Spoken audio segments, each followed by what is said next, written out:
My NEC colleague, Deanna Farrell, who has spent far more time in far more detail than I on these issues, is going to walk through the specifics of the program the administration is advocating. I want to talk about why this is important for the economy, for the sense of economic justice in our society, and for millions of Americans. 7 times in the last generation, the Latin American debt crisis, the S&L debacle, the Mexican financial crisis, the Asian financial crisis, LTCM, the bursting of the Enron bubble, and now what 7/7 before now. What has happened in the financial sector has had consequences that has led to hundreds of thousands of Americans being unemployed because of what happened in the financial sector through no fault of their own. When something breaks once, maybe it's just one of those things. When something breaks twice, maybe it's just one of those things. But when something breaks with devastating consequences 8 times in a generation, when the accidents emanating from the financial sector are causing an additional 5+ million people to be unemployed today, it is time for a fundamental change. A fundamental change in the way those institutions do business, and in particular, a fundamental change in the way those institutions are regulated. And that's why the president has made financial regulation a critical priority for our economy, because we do not want more recessions like this. We do not want more regions to go through periods of devastation as the Southwest did after the S&L crisis. We do not want more moments when the supply of credit dries up to small businesses, as took place after the LTCM bubble. We do not want savings that people rely on for their retirements to be compromised, as took place when the internet bubble was allowed to build up and to burst. So first, for the economy, we're for financial regulation. Second, it is the right moment. Those of you who know me know that I've had experience with the financial sector, that I'm not usually thought of as someone who would be called a raging populist. But I have to tell you that the spectacle of financial institutions that received billions of dollars of assistance from the government, without which they would not be in existence today. Institutions that use sophisticated computer programs to assure that if checks are bounced, the checks are handled in a way that maximizes the number of overdraft penalties that individuals have to pay. That when those institutions say we shouldn't have a consumer financial regulator because it would stifle financial innovation, I think it's a bit rich. And I don't think they should win. I think we did the right thing. It was necessary to provide support to financial institutions to avoid what could have been a far, far worse cataclysm earlier this year. But President Kennedy said something powerfully important in his inaugural address when he asked all Americans not just to think about what their country could do for them, but what they could do for their country.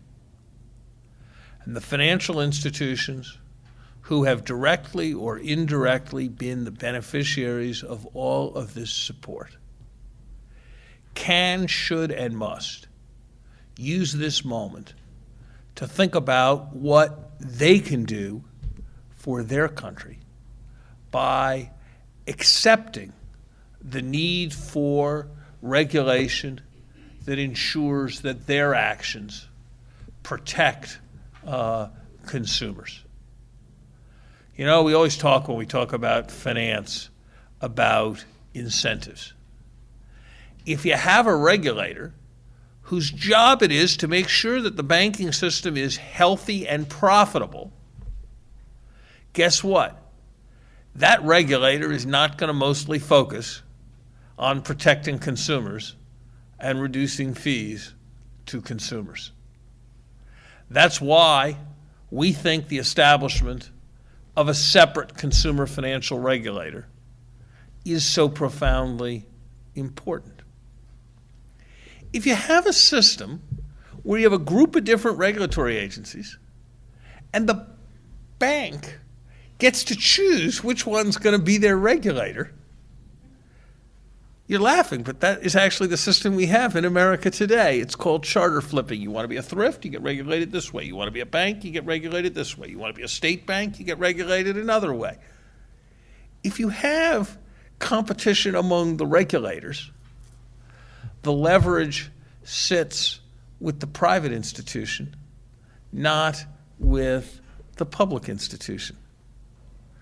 We believe, just as those in the financial sector do, that incentives matter, and we want to change the incentives to strengthen regulation. So the second thing is there's a very strong element of right and wrong here after what has happened. And I can tell you that the president and all of us in the administration are very determined here. These are complicated subjects. We want to get it right. We will welcome the input from anybody who can help us get it right. After the number of accidents we've seen over the last 30 years, God knows that these set of problems need all the thinking that we can get. But we are not interested in compromising with those who see these issues through the prism of their continued profitability and their continued ability to operate within the paradigms of the past. The president came to Washington, determined to change Washington and change the way in which business and government is done. That's why this administration has a very different set of standards and approaches to lobbyists and the inclusion of lobbyists in its ranks than previous administrations have. What we are able to do now, after this financial crisis, with financial regulation, is a very important embodiment of that commitment. And that is part of the reason we are so determined. The third thing is, what's this mean for Americans? And here I'll just say something as an economist. It is no secret that people's paychecks do not go as far as they once did. They do not go as far as they did at the beginning of the decade. Well, there are two ways to make people's paychecks go further. One is to raise their paychecks, and that's why we're focused on all kinds of productive investment. That's why we're focused on creating jobs, and that's surely the most important thing we're doing to raise people's incomes. The other is to reduce the costs of the things they use their paychecks for. That means reducing inappropriate credit card rates. That means containing predatory lending. That means preventing taking advantage of people with overdraft fees. That means addressing a whole set of practices in the financial sector that cause consumers to pay more than they have to. And when consumers pay more than they have to, they have less income to spend on the things they need. And so I would say to you that the reason financial regulation is such an important issue is not any single reason, but because it is central to protecting consumers and raising their effective incomes.